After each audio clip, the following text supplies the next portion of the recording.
ব্যথা করে? হ্যাঁ ব্যথা করে। জ্বালা করে? হ্যাঁ। ঠিক আছে, কমপ্লিট হয়ে গেছে না? হ্যাঁ। কয়দিন লাগছে শুকাতে এটা? একদিন। একদিন? হ্যাঁ। একদিনে শুকিয়ে গেছে? হ্যাঁ। বাহ, ধন্যবাদ। বিশেষ করে এই সময় রোদ বৃষ্টি এই সময়গুলোতে প্রত্যেক বছরের ন্যায় খুব গুরুত্বপূর্ণ পোস্ট আজকের।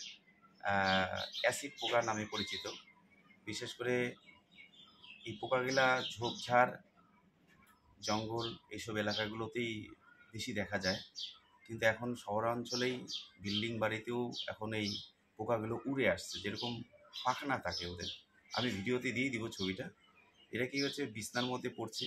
বিশেষ করে যাদের ছোট বাচ্চা, সকল মায়েদেরকে অনুরোধ করছি বিছনাটা একটু ঝেড়ে বাচ্চাদেরকে শোয়াবেন এবং কাপড় চোপড় ঝেড়ে পরবেন।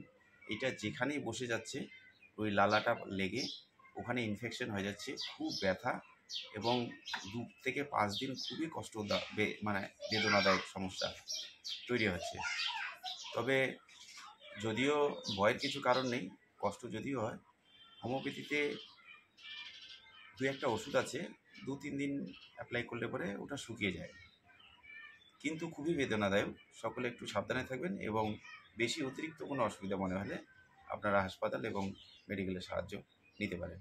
সকলে ভালো থাকবেন, সুস্থ থাকবেন। ধন্যবাদ। সকলকে অনুরোধ জানানো আছে, যারা এই সমস্যাগুলো হবে, তা আমার যতগুলো ফ্রি সেন্টার আছে সম্পূর্ণ এটা ফ্রি ওষুধ দেওয়া হয়। সকলে যোগাযোগ করে আসবেন, আমার যত ফ্রি সেন্টার আছে সম্পূর্ণ ফ্রি। ধন্যবাদ। প্রণাম। পোকা, অ্যাসিড পোকার থেকে এরকম ইনফেকশন হয়, দেখছো কি সুন্দর দেখছো? অ্যাসিড পোকা পোকা থেকে হয় না এগুলো?